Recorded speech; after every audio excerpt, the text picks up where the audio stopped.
Hello students, welcome to online class. मैं सुखवंत सिंह। ਆਪਾਂ ਕਰ ਰਹੇ ਸੀ ਪੰਜਾਬੀ ਸਾਹਿਤ ਪਲੱਸ 2 ਦਾ। ਪੰਜਾਬੀ ਸਾਹਿਤ ਦੇ ਵਿੱਚ ਆਪਣਾ ਜਿਹੜਾ ਟੌਪਿਕ ਚੱਲ ਰਿਹਾ ਹੈ ਉਹ ਕਵਿਤਾਵਾਂ ਕਾਵ ਸੰਗ੍ਰਹਿ ਦਾ ਜਿਹੜੇ ਆਪਣਾ ਭਾਗ ਦੂਜਾ ਚੱਲ ਰਿਹਾ ਹੈ।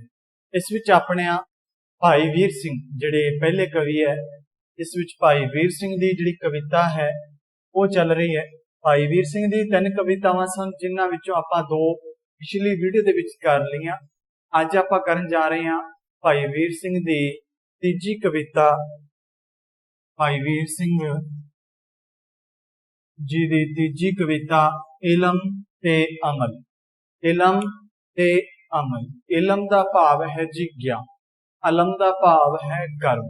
ਇਲਮ ਤੇ ਅਮਲ, ਗਿਆਨ ਕਰਮ ਤੇ ਜਿਹੜੀ ਆਪਾਂ ਚਰਚਾ ਕਰਾਂਗੇ। ਤਾਂ ਆਪਾਂ ਪਹਿਲਾਂ ਆਪਣੀਆਂ ਤੁਕਾਂ ਲਿਖਦੇ ਹਾਂ। सिर कच कोल बना हथ लिता, सिर कच कोल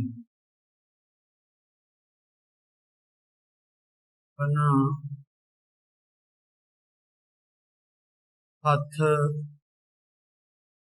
लिता। सिर कच कोल बना हथ लिता, पढ़िया दुआरे फिरिया।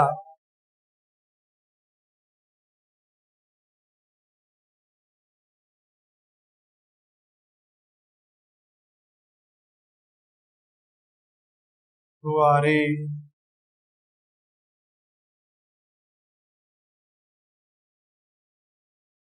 फिरिया।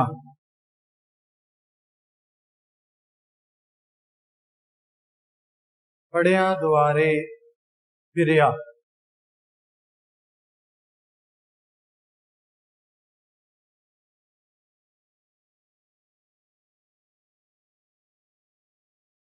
दर दर दे टुक मंग मंग पाए, दर दर दे टुक मंग मंग पाए।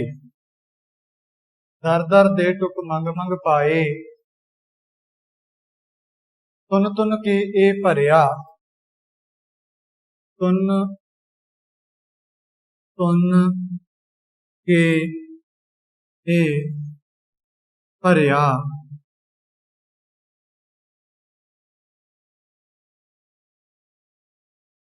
तुन तुन के ए भरिया।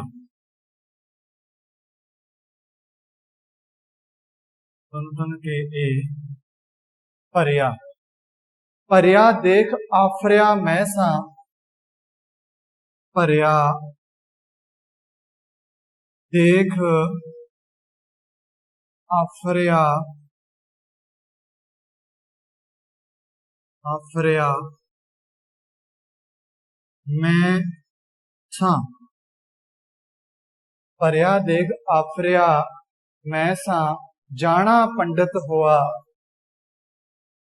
जाना पंडित हुआ। टिके न पैर जिमीते मेरा, टिके न पैर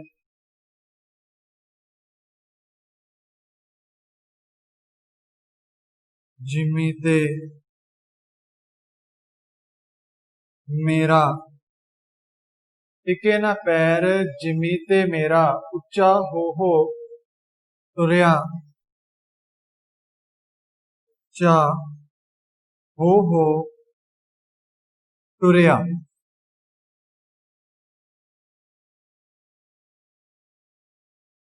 उच्चा हो तुरया। सिर कच कोल बना हथ लेता, पढ़िया दुआरे फिरिया। पढ़िया दुआरे फिरिया। दर दर दे टुक मंग मंग पाए, तुन तुन के ए भरिया। भरिया देख आफरिया मैं सां, जाना पंडित हुआ। टिके न पैर जिमी ते मेरा, उच्चा हो तुरया। तां ये अपनी पहलियां जिहड़ी अपनी कविता इन दो भागां च वंडांगे। ते पहले भाग दीयां काव्य सतरां जिन्हां दी आपां प्रसंग सहित व्याख्या करनी। तां सब तो पहला अपना जिहड़ा काम है वो है प्रसंग दा। सब तो पहला आपां लिखांगे प्रसंग। प्रसंग प्रसंग दे विच आपां नूं पता ही है की लिखना है। ये काव्य सतरां, ये काव्य सतरां साडी पंजाबी दी पाठ पुस्तक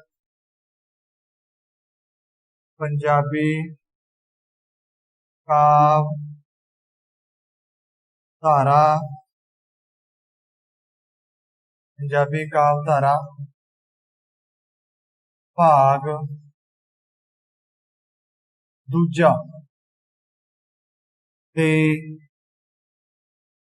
काव्य संग्रह संग्रह विच दर्ज है। किहदी कविता है? विच दर्ज भाई वीर सिंह, विच दर्ज भाई वीर सिंह, भाई वीर सिंह जी, भाई वीर सिंह जी दी कविता कविता इलम कोमा अमल विचों लईयां गईयां हन। ठीक है, हर एक कविता दे विच अपना कवि का नाम होना बहुत ज्यादा जरूरी है। कविता का नाम होना बहुत ज्यादा जरूरी है। सिंगल इनवाइटेड कोमा च पंजाबी काव्यधारा भाग दूजा। तां इन्ना वेरवा आपां नूं हर एक जिहड़ी अपनी व्याख्या है कविता दी उहदे विच देना पऊगा, क्योंकि एग्जामिनर ने आपां नूं यही पूछना है भी आपां नूं प्रसंग सहित भाव ये जिहड़ा प्रसंग है ये जिहड़ियां काव्य सतरां है किस कवि ने किस कविता किस संदर्भ किस विषय दे विच पेश कीतियां। तां अज आपां जो कर रहे हैं भाई वीर सिंह दी तीजी कविता इलम ते अमल जो कि तीजी है। इस तो बाद अपना जिहड़ा लैसन है पूरा हो जाऊगा, पाठ पूरा हो जाऊगा। तां इस कविता विच भाई वीर सिंह ने सिर कच कोल बना लेता पढ़िया दुआरे फिरिया। कच कोल भीख मंगण वाला भांडा, भीख मंगण वाला भांडा। हुण प्रसंग की आपां गल कर रहे सी, अपने विच रह गई सी प्रसंग, इस तक अपनी चर्चा हो गई सी। हुण आपां इस तो बाद जिहड़ी हर एक व्याख्या दे विच गल करदे आए हां। पहली लैण कवि दे बारे, भाई वीर सिंह जिहड़े पंजाबी साहित्य विचों पंजाबी साहित्य भाई वीर सिंह दी पंजाबी दा वर्ल्ड वर्क 20वीं सदी दा भाई गुरदास, पंजाब दा छेवां दरिया, छोटियां कवितावां दा वड्डा कवि कह के सत्कारिया जाता है। ये आपां नूं इन्हां दी जिहड़ी कोई भी कविता होवे दे विच लिखना जरूरी है। फिर आपां कविता दे बारे, इस कविता विच कवि ने या भाई वीर सिंह जी ने अध्यात्मक विचार अंकित किए हैं। अध्यात्मिक विचारां दे बारे आपां नूं दस्सिया है, चर्चा की है अध्यात्मक विचारां बारे। हुण आपां करांगे गल व्याख्या दी। हुण आपां गल करांगे व्याख्या।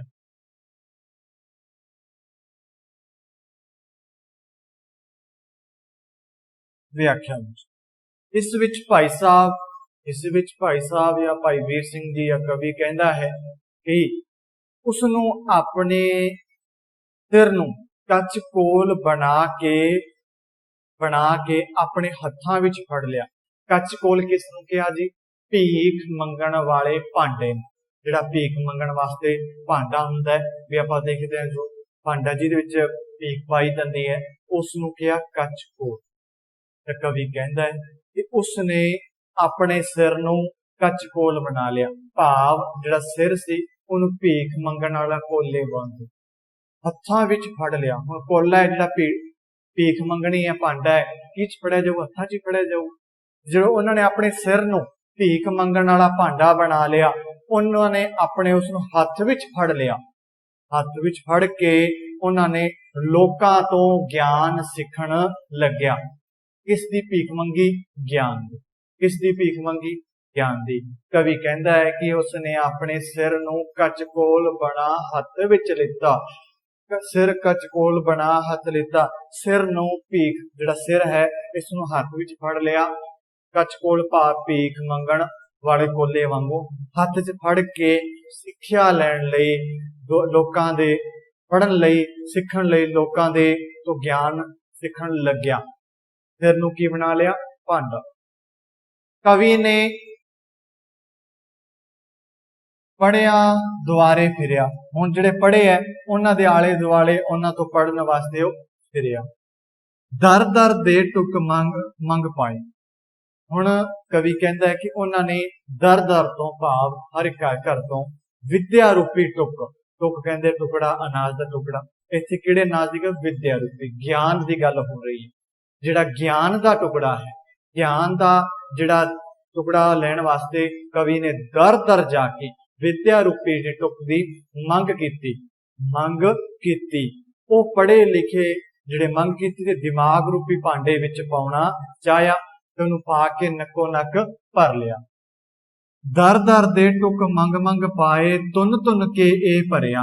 ਵੀ ਜਿਹੜਾ ਵਿਦਿਆ ਰੂਪੀ ਗਿਆਨ ਹੈ ਉਹਨਾਂ ਨੇ ਦਰ ਦਰ ਜਾ ਕੇ ਜਿਹੜੇ ਟੁਕ ਮੰਗੇ ਵਿਦਿਆ ਦੇ, ਕਾਦੇ ਟੁਕ? ਵਿਦਿਆ ਦੇ ਮੰਗ ਕੇ ਪਾਏ, ਉਹਨੂੰ ਤੁੰਨ ਕੇ ਭਾਵ ਨੱਪ ਕੇ ਜਿੰਨਾ ਹੋ ਸਕਿਆ ਵੱਧ ਤੋਂ ਵੱਧ ਉਹਨੂੰ ਭਰਿਆ। ਇਸ ਨੂੰ ਕੱਚ ਕੋਲ, ਭੀਖ ਮੰਗਣ ਵਾਲੇ ਕੋਲੇ। ਇਹਨੂੰ ਬਣਾਇਆ ਸੀ ਆਪਣੇ ਸਿਰ ਨੂੰ ਕਾਸ ਵਾਸਤੇ ਬਣਾਇਆ ਸੀ, ਗਿਆਨ ਲੈਣ ਵਾਸਤੇ, ਗਿਆਨ ਵਿਦਿਆ ਪੜ੍ਹਨ ਵਾਸਤੇ, ਦਰ ਦਰ ਤੇ ਵਿਦਿਆ ਰੂਪੀ ਗਿਆਨ ਹਾਸਲ ਕਰਨ ਵਾਸਤੇ ਉਹਨੇ ਮੰਗ ਕੇ ਆਪਣੇ ਦਿਮਾਗ ਦੇ ਭਾਂਡੇ ਵਿੱਚ ਭਰ ਲਿਆ। ਆਪਣੇ ਦਿਮਾਗ ਦੇ ਭਾਂਡੇ ਵਿੱਚ ਭਰ ਲਿਆ। ਕਵੀ ਨੇ ਬਹੁਤ ਸਕੂਲ 'ਚ ਵੀ ਪੜ੍ਹਿਆ, ਫਿਰ ਕਾਲਜਾਂ ਬਹੁਤ ਪੜ੍ਹਾਈ ਕੀਤੀ, ਬਹੁਤ ਦੁਨਿਆਵੀ ਗਿਆਨ ਲਿੱਤਾ, ਬਹੁਤ ਉਹਨਾਂ ਨੇ ਵਿਦਿਆ ਡਿਗਰੀਆਂ ਹਾਸਲ ਕਰਨੀਆਂ। ਭਰਿਆ ਦੇਖ ਆਫਰਿਆ ਮੈਂ ਸਾਂ। ਹੁਣ ਉਹਨੇ ਬਹੁਤ ਡਿਗਰੀਆਂ ਹਾਸਲ ਕਰ ਲਈਆਂ, ਸਕੂਲਾਂ ਕਾਲਜਾਂ, ਪਹਿਲਾਂ ਸਕੂਲ ਫਿਰ ਕਾਲਜ 'ਚ ਵਿਦਿਆ ਉਹਨੇ ਆਪਦੀ ਪੜ੍ਹਾਈਆਂ ਕੀਤੀਆਂ, ਡਿਗਰੀਆਂ ਹਾਸਲ ਕਰ ਲਈਆਂ। ਡਿਗਰੀਆਂ ਹਾਸਲ ਕਰਨ ਤੋਂ ਬਾਅਦ ਉਸ ਦੇ ਮਨ ਵਿੱਚ ਹੰਕਾਰ ਆ ਗਿਆ। ਭਰਿਆ ਦੇਖ ਆਫਰਿਆ ਮੈਂ ਸਾਂ। ਹੁਣ ਜੋ ਦੇਖਿਆ ਮੇਰਾ ਦਿਮਾਗ, ਮੇਰੇ ਕੋਲ ਇੰਨੀਆਂ ਡਿਗਰੀਆਂ, ਮੈਂ ਇੰਨਾ ਪੜ੍ਹ ਗਿਆ, ਮੈਂ ਕਾਲਜ ਦੀ ਪੜ੍ਹਾਈ ਕਰ ਲਈ, ਮੇਰੇ ਕੋਲ ਆਹ ਡਿਗਰੀ ਹੈ, ਇਹ ਸਾਰੀਆਂ ਗੱਲਾਂ ਨੇ ਉਹਦੇ ਦਿਮਾਗ ਦੇ ਵਿੱਚ ਹੰਕਾਰ ਪੈਦਾ ਕਰ ਦਿੱਤਾ। ਉਹਦੇ ਦਿਮਾਗ ਦੇ ਵਿੱਚ ਕੀ ਪੈਦਾ ਹੋ ਗਿਆ? ਹੰਕਾਰ। ਭਰਿਆ ਦੇਖ ਆਫਰਿਆ ਭਾਵ ਹੰਕਾਰ। ਜਾਣਾ ਪੰਡਤ ਹੁਆ, ਮੇਰੇ ਜਿੰਨਾ ਬੁੱਧੀਮਾਨ ਵਿਦਵਾਨ ਹੋਰ ਕੋਈ ਨਹੀਂ ਬਣ ਸਕਦਾ। ਪੜ੍ਹਾਈ, ਹੁਣ ਦੇਖਿਆ ਵੀ ਮੈਂ ਇੰਨਾ ਪੜ੍ਹਿਆ ਲਿਖਿਆ, ਮੈਨੂੰ ਇੰਨਾ ਗਿਆਨ ਹੈ, ਮੇਰੇ ਜਿੰਨਾ ਹੋਰ ਕੋਈ ਪੜ੍ਹਿਆ ਲਿਖਿਆ ਨਹੀਂ। ਉਹ ਇਹਨਾਂ ਸਾਰੀਆਂ ਗੱਲਾਂ ਤੋਂ ਉਹਦੇ ਮਨ ਵਿੱਚ ਕੀ ਆ ਗਿਆ? ਹੰਕਾਰ ਆ ਗਿਆ। ਕੀ ਆ ਗਿਆ? ਹੰਕਾਰ। ਪੜ੍ਹਿਆ ਦੇਖ ਆਫਰਿਆ ਮੈਂ ਸਾਂ। ਸਕੂਲਾਂ ਕਾਲਜਾਂ ਵਿੱਚ ਪੜ੍ਹ ਕੇ ਡਿਗਰੀਆਂ ਲੈ ਕੇ ਉਹਦੇ ਮਨ ਦੇ ਵਿੱਚ ਹੰਕਾਰ ਆ ਗਿਆ ਕਿ ਮੈਂ ਬਹੁਤ ਵੱਡਾ ਵਿਦਵਾਨ ਬਣ ਗਿਆ ਹਾਂ। ਆਪਣੇ ਆਪ ਨੂੰ ਉਹ ਬਹੁਤ ਵੱਡਾ ਸਮਝਣ ਲੱਗ ਪਿਆ। ਟਿੱਕੇ ਨਾ ਪੈਰ ਜਿਮੀ ਤੇ ਮੇਰਾ, ਉੱਚਾ ਹੋ ਤੁਰਿਆ। ਉਹਦਾ ਇੰਨਾ ਹੰਕਾਰ ਆ ਗਿਆ ਕਿ ਉਹਦਾ ਧਰਤੀ ਤੇ ਜ਼ਮੀਨ ਤੇ ਪੈਰ ਨਹੀਂ ਲੱਗਦਾ, ਉਹ ਉੱਡਦਾ ਫਿਰਦਾ ਹੈ, ਉੱਚਾ ਹੋ ਤੁਰਦਾ ਹੈ। ਉੱਚਾ ਹੋ ਕੇ ਤੁਰਦਾ ਹੈ, ਮੈਨੂੰ ਸਾਰੇ ਵੇਖਣ ਮੈਂ ਇੰਨਾ ਪੜ੍ਹਿਆ, ਮੈਨੂੰ ਇੰਨੀ ਡਿਗਰੀਆਂ, ਮੈਨੂੰ ਇੰਨਾ ਗਿਆਨ ਹੈ। ਕਿਹੜਾ? ਦੁਨਿਆਵੀ। ਜਿਹੜਾ ਦੁਨਿਆਵੀ ਆਪਾਂ ਜਿਹੜਾ ਸੰਸਾਰ ਵਿੱਚ ਵਿਚਰਦੇ ਹਾਂ, ਤਾਂ ਆਪਣੇ ਆਪ ਨੂੰ ਦੂਜਿਆਂ ਤੋਂ ਸ੍ਰੇਸ਼ਟ ਸਮਝਦਾ ਹੈ ਤੇ ਦਿਮਾਗ ਅੰਦਰ ਹੰਕਾਰ ਦੀ ਬਦਬੂ ਭਰ ਜਾਂਦੀ ਹੈ ਜਦੋਂ ਇਹ ਜਿਹੀ ਸਥਿਤੀ ਪੈਦਾ ਹੋ ਜਾਂਦੀ ਹੈ। ਤਾਂ ਇਸ ਵਿੱਚ ਕਵੀ ਨੇ ਕੀ ਦੱਸਿਆ? ਇਸ ਵਿੱਚ ਕਵੀ ਆਪਣੇ ਆਪ ਦੀ ਗੱਲ ਕਰਦਾ ਹੈ ਕਿ ਉਹ ਆਪਣੇ ਆਪ ਦੇ ਸਿਰ ਨੂੰ ਕਚਕੋਲ ਬਣਾ ਕੇ ਆਪਣੇ ਹੱਥਾਂ ਵਿੱਚ ਫੜ ਕੇ ਗਿਆਨ ਲੈਣ ਲਈ ਲੋਕਾਂ ਤੋਂ ਸਿੱਖਣ ਲੱਗਿਆ। ਉਹਨੇ ਗਿਆਨ ਲੈਣ ਲਈ, ਵਿਦਿਆ ਪੜ੍ਹਨ ਲਈ ਵਿਦਿਆ ਰੂਪੀ ਜਿਹੜਾ ਟੁੱਕ ਸੀ ਉਹ ਦਰ ਦਰ ਤੋਂ ਮੰਗ ਕੇ ਪਾਇਆ, ਤੁੰਨ ਕੇ ਉਹਨੂੰ ਭਰਿਆ, ਭਾਵ ਭਾਂਡੇ ਨੂੰ ਨੱਕੋ ਨੱਕ ਭਰਤਾ, ਫੁੱਲ ਨੱਪ ਕੇ ਭਰਤਾ। ਫਿਰ उन्हें बहुत सारी पढ़ाई स्कूल कालजां दे विच कीती। उस तो बाद जदों उन्हें डिग्रियां मिलियां, डिग्रियां तो बाद उन्हें मन दे विच हंकार आ गया कि मेरे जिन्ना पढ़िया लिखिया कौन, मेरे जिन्ना विद्वान कौन हो सकता है, मैं किन्नी पढ़ाई की है, होर कोई कर ही नहीं सकता। ये सारिया गल्लां देख के उहदे मन विच हंकार आ जाता है। उहदे पैर है जमीन ते नहीं लगते, वो उच्चा हो तुरदा है, भाव पंजियां ते तुरदा है ना, जो उच्चा होकर पैर जमीन से लगन ही नहीं दिंदा, उच्चा हुंदा है तो पैर पब्बा पार हो जाता है, तो उच्चा होकर तुरदा है। भाव उहदे दिमाग दे विच जिहड़ी हंकार दी बदबू है वो भर जाती है। उस ये दुनियावी ज्ञान लैके उहदे मन दे विच की आ जाता है, हंकार आ जाता है। तां ये सी अपनी पहली व्याख्या, जिहदे विच आपां नूं कवि ने दस्सिया कि सिर कच कोल बना हथ लिता, सिर नूं भीख मंगण वाला कोला बना के उन्होंने अपने हाथ विच फड़ लिया, पढ़िया दुआरे फिरिया, पढ़िया लिखिया दे दुआरे दर दर जाके वो फिरिया, दर दर दे टुक मंग मंग पाए, तुन तुन के ए भरिया। दर दर ते जाके विद्या रूपी जिहड़ा पढ़न लई ज्ञान सी उन्हें मंग मंग के भरिया, तेनों भर के उन्होंने तुन तुन के नक्को नक कर दिता। फिर भरिया देख आफरिया मैं सा जाना पंडित होया, जदों ने देखा मैनू ज्ञान हो गया, मैं पढ़ाई कर ली, डिग्रियां मिल गई, तो अपने आप नूं विद्वान समझ, पंडित भाव विद्वान, मेरे जिन्ना ज्ञानवान कोई नहीं इत्थे जिन्ना मैनू ज्ञान है। टिके ना पैर जिमी ते मेरा उच्चा हो तुरिया। हुण उहदे जिहड़े जमीन ते पैर नहीं टिकदे, क्योंकि उहदे मन दे विच हंकार आ गया, उहदे दिमाग दे विच हंकार दी बदबू पैदा हो गई। तां इह सी अपनी पहली व्याख्या, जिस दे विच आपां नूं कवि ने जिहड़ा दुनियावी ज्ञान जो बंदा लै लैंदा, उहदे मन दे विच हंकार किस तरह की सोच बिरती पैदा होंदी है, ये सी पहली। हुण आपां करदे हां दूजी जिहड़ी अपनी व्याख्या। दूजियां काव्य सतरां लिखदे हां। इस विच कवि ने पहली सतरां विच दस्सिया कि जिहड़ा मनुख है, कवि ने अपने आप नूं पेश करदियां होइयां अपने आप नूं ही अपने आप ते ही गल कही है कि उन्होंने अपना जिहड़ा सिर है वो कचकोल बना लिया, भाव भीख मंगण वाला भांडा बना के ज्ञान का जिहड़ा टुक है वो हासिल करने वास्ते दर दर ते गया। हुण है दूजी, एक दिन एक कचकोल लै गया, एक दिन एक एक दिन ए कचकोल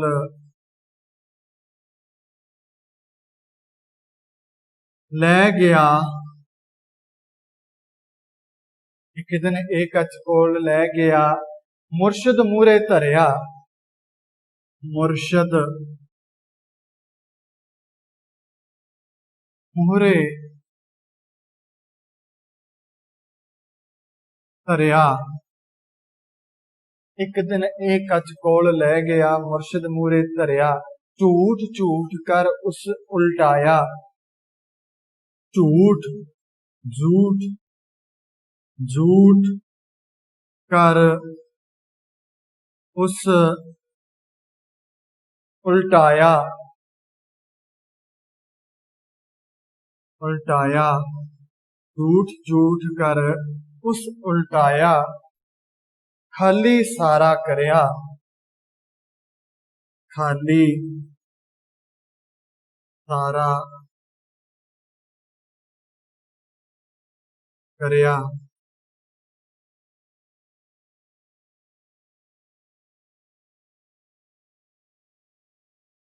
खाली सारा करया,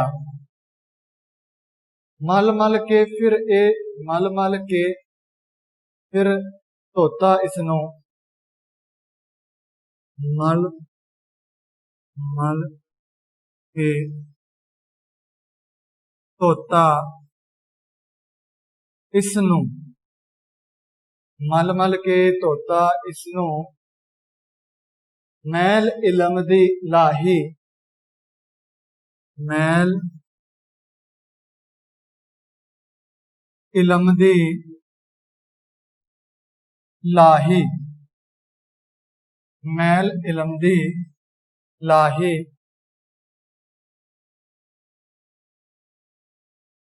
देखो एक कचकोल लशकिया, देखो ए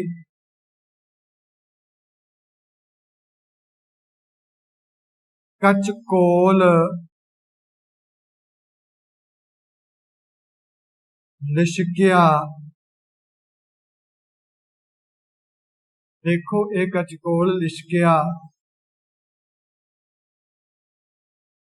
कमल वांग फिर खिड़िया, कमल वांग फिर खिड़िया।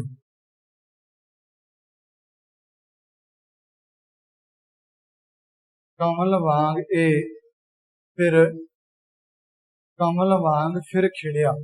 फिर ਇਹ ਸੀ ਆਪਣੀ ਦੂਜੀ ਵਿਆਖਿਆ। ਇਸ ਕਵਿਤਾ ਦੀਆਂ ਦੋ ਵਿਆਖਿਆਵਾਂ ਚ ਆਪਾਂ ਇਹ ਜਿਹੜੀ ਆਪਣੀ ਕਵਿਤਾ ਪੂਰੀ ਹੋ ਜੂਗੀ। ਦੋ ਕਵਿਤਾਵਾਂ ਦੋ ਪਾਰਟਾਂ ਦੇ ਵਿੱਚ। ਆਪਣਾ ਪ੍ਰਸੰਗ ਉਹੀ ਰਹੂਗਾ।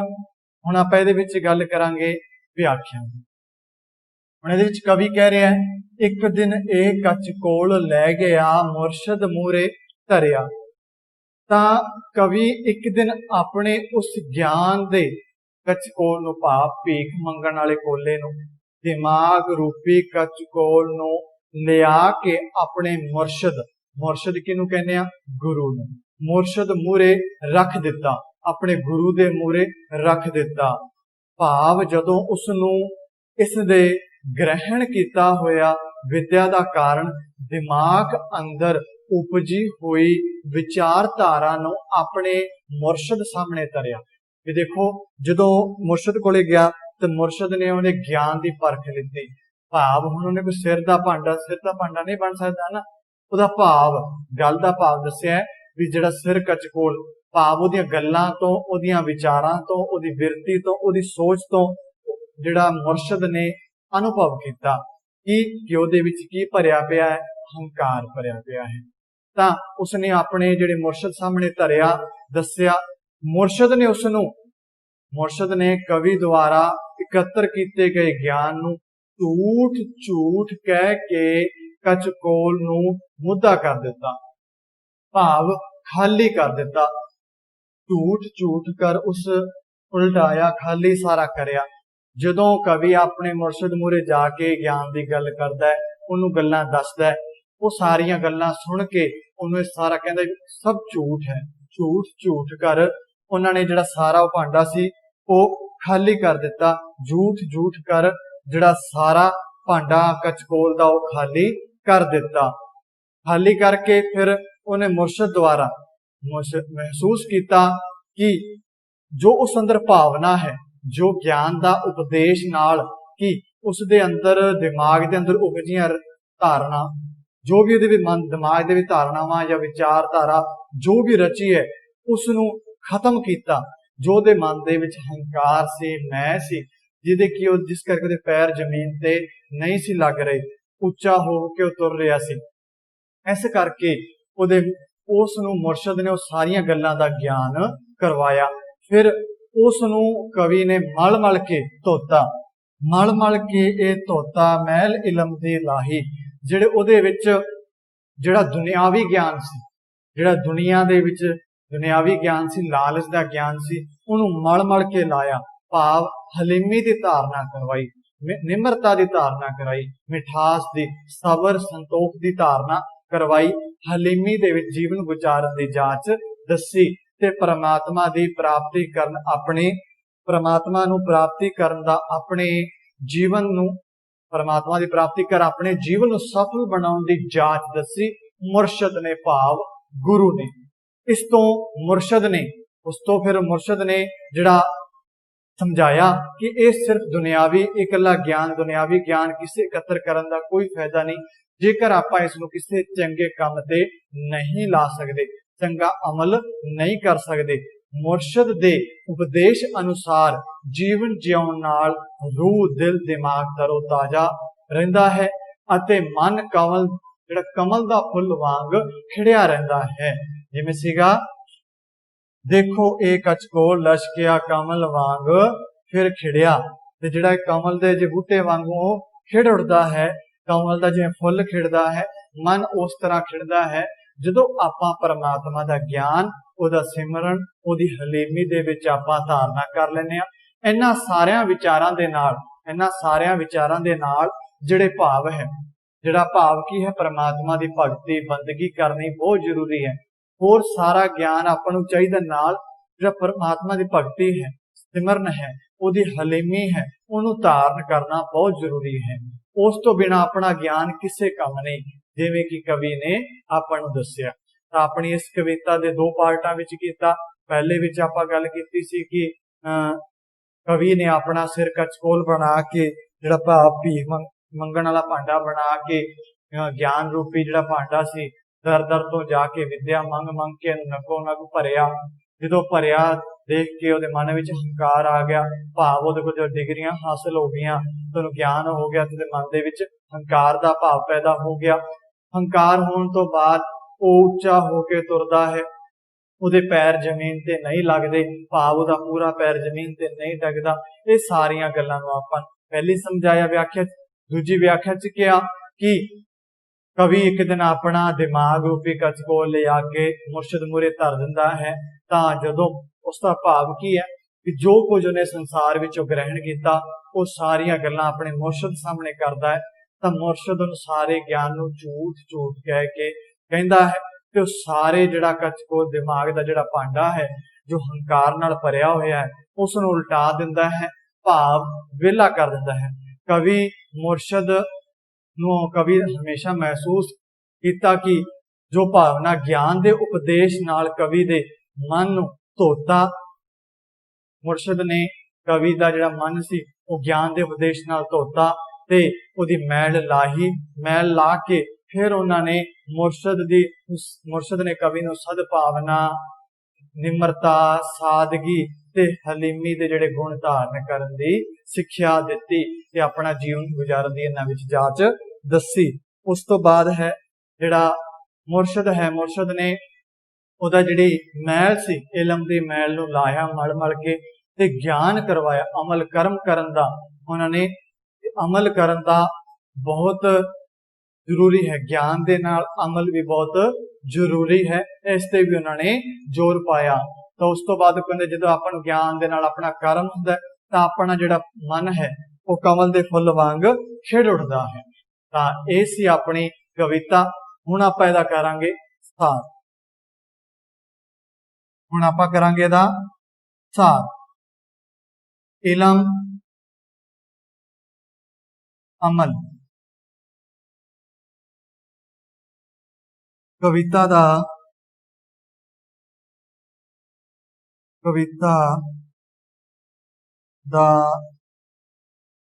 सार लिखो।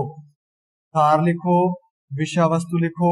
आपां दोनों चो कोई भी आवे, अपना मटीरियल जिहड़ा आपां लिखना है, मैटर अपना वो ही रहिंदा है। तां सार जां विषय वस्तु। तां इलम ते अमल कविता दा सार। इलम दा भाव सी ज्ञान, अमल दा भाव सी कर्म। तां इस विच कवि ने दस्सिया कि जो आपां दुनियावी जिहड़ा ज्ञान है, इस विच कवि ने अध्यात्मक की गल कीती है, अध्यात्मिकता दे विचार नूं पेश किया है भी दुनियावी ज्ञान के नाल अध्यात्मिक ज्ञान होना भी बहुत जरूरी है।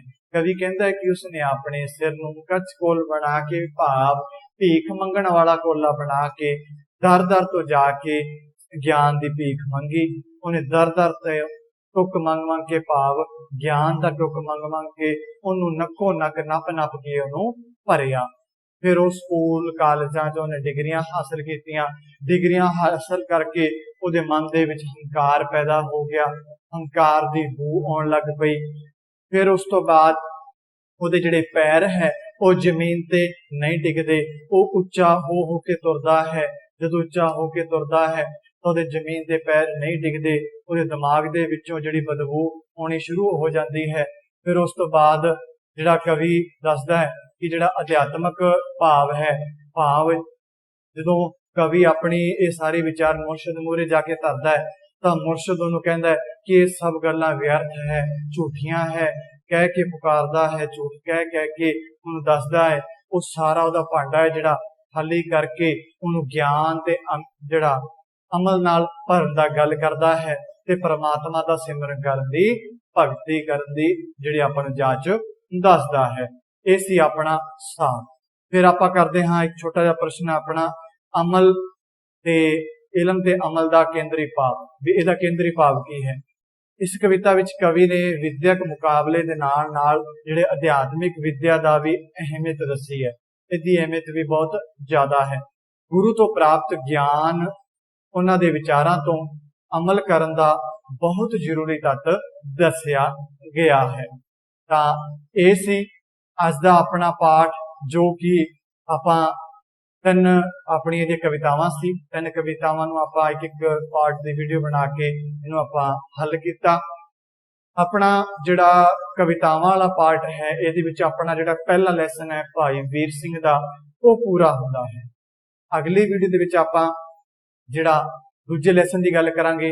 हुण जिहड़ा अपने इहदे अभ्यास प्रश्न है, जिन्ना भी आपां इस पाठ का प्रश्न उत्तर सार कह लो, केंद्री भाव कह लो, व्याख्या कह लो, अभ्यास दे सारे प्रश्न आपां हल कर लए हैं। उन्हां नूं तुसीं अपने आप हल करना है। मैं सारियां व्याख्यावां तुहानूं करवातियां। अपने अभ्यास दे विच दो ही व्याख्यावां, दो ही सार है ते दो ही केंद्री भाव है, ते तुसीं उन्हां नूं अपने आप हल करना है, क्योंकि उन्हां सारियां विषयां ते आपां विस्तार पूर्वक चर्चा कर चुके हाँ। तां मेन जिहड़ा अपना काम रहूगा, तुहानूं जिहड़ा जरूरी है जिहड़ियां व्याख्यावां, क्योंकि अपने पेपर दे विच व्याख्या, प्रसंग सहित व्याख्या ते केंद्री भाव ते विषय वस्तु सार होंदा है। ये चीज अपनी बहुत जरूरी है। जो अपना ये लैसन कर लिया तो अपने सारे अभ्यास के प्रश्न पूरे हो गए। ठीक है, अज का लैसन ये अपना पूरा हुंदा है। अगली वीडियो दे विच आपां दूजा लैसन शुरू करांगे। उन्ने चिर विच तुसीं इस नूं जिहड़ा अपना पहला लैसन है पूरा करना, समझना, नोट करना। धन्यवाद।